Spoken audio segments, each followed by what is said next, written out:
Broadcasting live from the Business RadioX studios in Atlanta, Georgia, it's time for Coach the Coach Radio.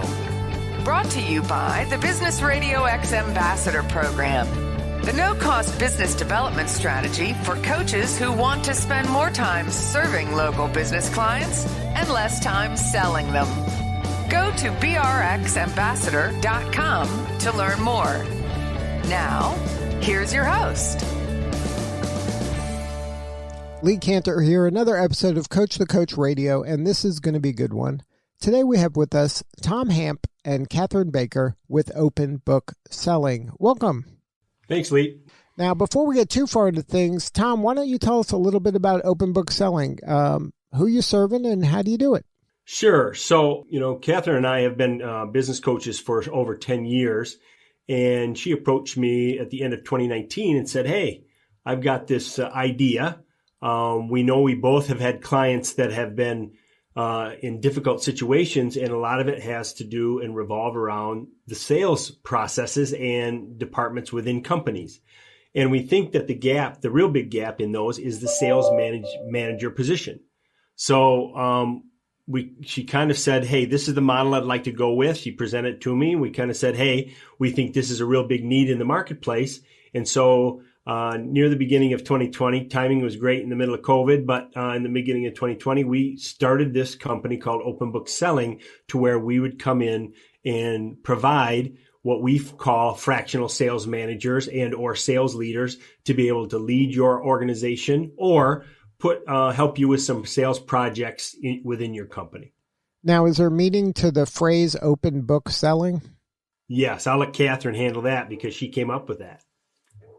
Yes. So that's sort of our life philosophy. And it's one thing that Tom and I have always been aligned on with our work is just being an open book, being transparent in all things. And we love to think about when either we're in a sales situation or the people that we work with, when they're in a sales situation, it is about finding a true fit and finding value and selling things that people really need and they're going to help them. So in terms of an open book, everything should be clear and transparent in all things that we do, as well as in the sales process. So that's where it came from. And when you're working with clients, are you going in there as coaches, consultants? Are you rolling up your sleeves and doing some of the work as well? Like, what is your role with the organizations that you serve? In most cases, with our sales leaders, as Tom mentioned, so we have sales leaders, and they typically would work with 4 or 5 organizations. That's the max that they would work with because they're managing the sales teams in each of those organizations. The work that they do is really a mix, actually. We have a coaching approach. So we always want to go at things in terms of coaching people, helping them, supporting them be successful in their selling role that they're in. So we definitely have a coaching approach, but it is blended with the consulting side of advising, sharing best practices, working with them to build the right process, the messaging that they're used. So there's other elements to it. It's definitely a strong mix. And that mix looks different with every company that we work with, but definitely our focus is on coaching and coaching those sales team members that we're working with or that our sales leaders are working with to try to make them as successful as possible. So firms aren't hiring you to be their sales team. They're hiring you to help manage their sales people? Absolutely. So good question there, because sometimes there is a little bit of confusion. We plug in as a fractional sales manager. So a team that exists of, say, 3 to 4 people, oftentimes we run into a situation where a business owner has grown a nice business. They've got 3 or 4 salespeople, and the business owner has continued to manage the team and think about sales every morning when they get up. But on the other side of it, they're trying to run the business. And as Tom alluded to, we've both been working with business owners for the past 10 years. And it's one of the things that always seemed to get in the way of business owners focusing on their business. They were so involved with the sales team. It was just a real stressor for them. So we can go in and actually manage the sales team for them. Now, obviously, we work very closely with the owner to make sure we're aligned on strategy and everything else. But yes, we step in and one of our sales leader acts as the sales manager for that company. Now, do you have a methodology that you put into place, or do you kind of flex to whatever the client is doing at the time? Well, Tom, why don't you take it? Yeah, I'll take it. So, yeah, we certainly have what we call a discovery day with the owner.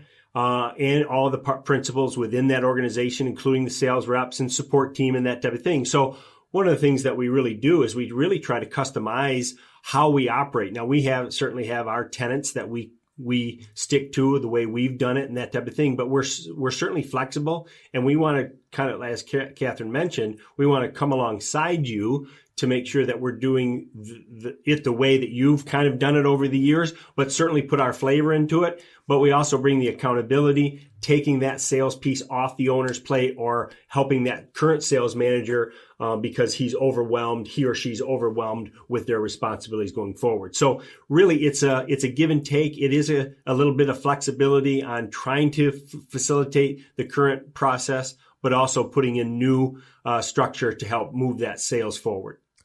Now, when it comes to certain types of clients, does this work better in certain industries, or does it? Do you have kind of a sweet spot where this is a good fit for you guys?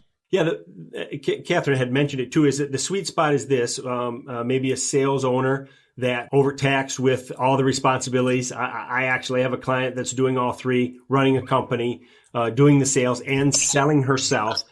So again, those type of opportunities. But yeah, the sweet spot is 3 or more sales reps to where we can help them on an ongoing basis, and more business to business type opportunities, not necessarily business to consumer, but our sweet spot isn't quite there. But again, the business to consumer. So it's industry agnostic. It'll work in professional service and technology manufacturing. Yeah, absolutely. Really, it's been successful across all those types of industries. Yeah. Now, can you share a story where you've been able to work with a team and take them to a new level?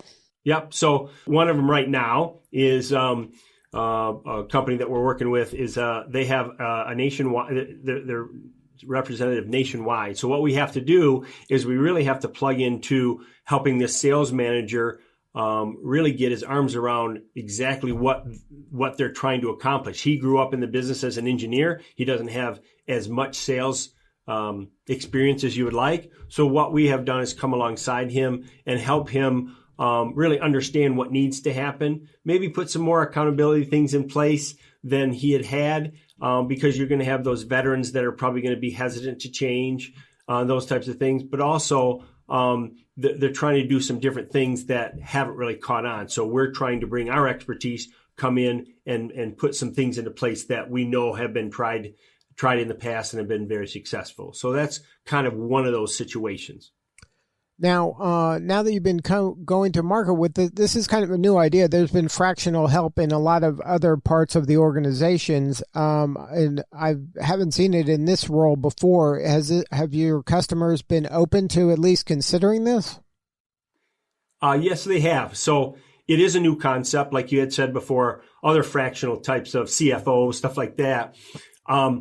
But I think it's overdue. You should, when you're in the conversations and we get them to open up, it's like, man, where have you guys been?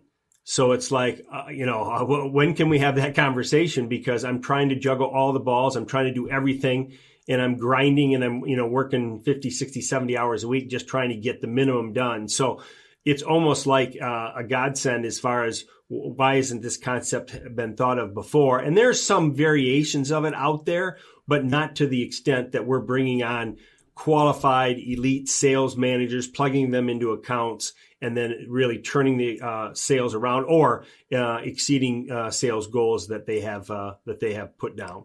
Now, do you have any advice for that kind of overstressed owner that hasn't really felt compelled or is maybe fearful of delegating the sales aspect? Because a lot of, especially founder owners, where they're the ones who invented the thing, they are very emotionally connected to whatever it is they're doing, and they think sometimes that they're the only ones that can communicate the value exactly right. Do you have any advice for that person when it comes to, taking the plunge and delegating? Because it can, like you said, it can change their life in terms of freeing up a lot of time and stress, and then they can really start focusing on the bigger picture and really growing the organization. We do see that quite a bit, Lee, and it is a stressor not only to try to manage it for the owner, but also to think about turning over that sales management piece, because we have a passion for sales. We love sales, and we are always quick to say sales is number one in an organization. When sales is going well, it solves a lot of problems. Everything is great. When sales are down, it's puts a microscope on everything, and everybody's challenged. So we do run into this, and the way that we work through it is just balancing it between, if a business owner wants to get out of this long term, they really have to take those steps. So we really walk them through, I don't want to say, I guess baby steps, right? And we do come alongside them and work with them. So sometimes we might work 4 to 6 months with an owner in those sales meetings with the salespeople until they get to that comfort level. Other times it can go faster, and it often does. But if it can't, and it needs to be a slower process, we definitely walk alongside those owners to help them. And with that said, it brings up a good point of the technical side. So when we are coaching salespeople, a lot of it is about their effectiveness when they're on a call, when they're in front of someone, activity, helping them be better and more focused and set priorities with their activity levels, balance between account management and new sales. The technical side also is a piece of it, but the owner or other engineers or other people in the business are always and often a part of the sales process. So while we do come in and act as sales manager, that owner or other key individuals are often still very involved in the sales process on closing business and bringing in technical expertise. So we're picking up the other side of the sales management piece, the accountability, the rhythms, coaching, development, skills, all of those things to complement what that owner or other leaders in the business might be doing in terms of supporting sales. But it definitely can be a challenge for some owners. Now, are there any symptoms, maybe the breadcrumbs that lead them to opening their mind and calling your team at Open Book Selling? Are there some things that are happening in their organization that are clues maybe to you as an outsider that, hey, maybe they should be calling us, but they don't realize that there's, trouble might be ahead?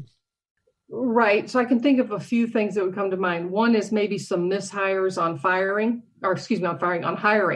So they've had really a struggle in the area of bringing on new salespeople. They don't have the right process in place to maybe train them and bring them into the fold.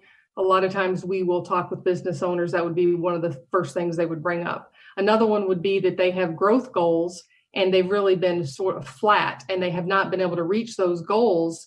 And they're just, they don't have that extra time to put into it. So maybe they haven't been able to grow a team. They're not hitting their sales goals would be another one, of course, in terms of challenges. The other thing would be struggling with having 1 or 2 key salespeople that really bring in all the sales.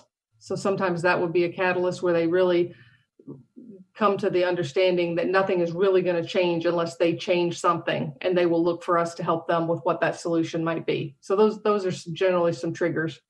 So now walk me through, if I'm thinking of hiring you, what are some of the steps? So at first, I'm going to talk to somebody on your team, and then we're going to together decide if this is a good fit. But then if we decide it's a good fit, how does the process usually what's the onboarding process usually look and feel like?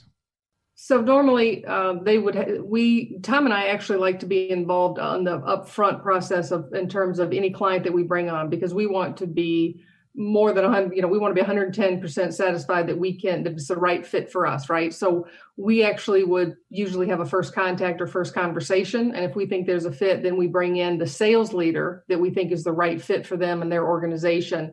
And they actually come alongside us in the whole process of working through a situation and to determine if there is a fit and that we are going to do business. So in our own sales process, we bring in the sales leader as part of that. And if we do determine there's a fit and it makes sense, then we have what I would say a standard onboarding process. Now, of course, with every organization, it's a little bit different, but that first month is really dedicated to understanding them and understanding the business, getting to know the people. We have what we call Discovery Day, where we might go in for half day or a full day, and we meet with not only the owner, but all the other key individuals. Could be a marketing person, operations. So our sales leader would spend time learning the business. We would have a half day sales meeting, let's say, for 4 salespeople, where they would come in and our sales leader would get to know them. Then we would have one-on-one conversations with each individual salesperson, and then we meet with the owner. So that first month is real heavy intensive of understanding what's going on. And then we build a plan or a roadmap with the business owner for what the next few months look like and what the transition is between us learning, us coming alongside them to that goal of when our sales leader is fully immersed as the sales manager. And that timeline could be anywhere from 3 months to 8 months or 9 months, depending on the organization. On average, I'd say it's probably about 3 months, give or take. Now, how are you compensated? Is this a flat retainer? Is this a retainer plus, results oriented compensation? How do you get paid? Yeah, so typically it's flat rate. It's based on the number of sales reps an organization has, and again, our sweet spot is 3 or more. So it's flat rate. A lot of the heavy lifting's up front, as Kathryn alluded to. I mean, we have a lot of work to do with the discovery and getting up to speed our sales leaders. So that flat rate is really how we like to operate, and it really depends on the extra stuff that we're doing too. So not only sales reps, but if we're also in there doing a lot of structure, accountability, things that messaging and that kind of stuff, certainly the price tag will go up. But that's all really discussed and talked about before we enter into that agreement. Everybody needs to be comfortable with exactly what we're doing, and we kind of we take pride in how we show, how we kind of lay things out for you on way our calendar's set up, the number of hours that you're going to have to commit to it as a company, and those types of things, because we don't want to engage with you and you got 17 other projects going on and you're not going to give this sales process its due and what we do here at Open Book Selling. So if somebody wanted to learn more and get a hold of you or somebody on your team, is there a website? There sure is. It's pretty easy, openbookselling.com. So you can get a hold of us there, or you can email us, both email us as well. And our emails are on the website as well as our phone number. And then on the website, they can kind of get a feel of your philosophy, your team, things like that. Absolutely. Yep. Well, thank you both for sharing your story today. You're doing important work and we appreciate you. Lee, thanks so much for having us. We certainly appreciate that as well. All right, this is Lee Cantor. We'll see you all next time on Coach the Coach Radio.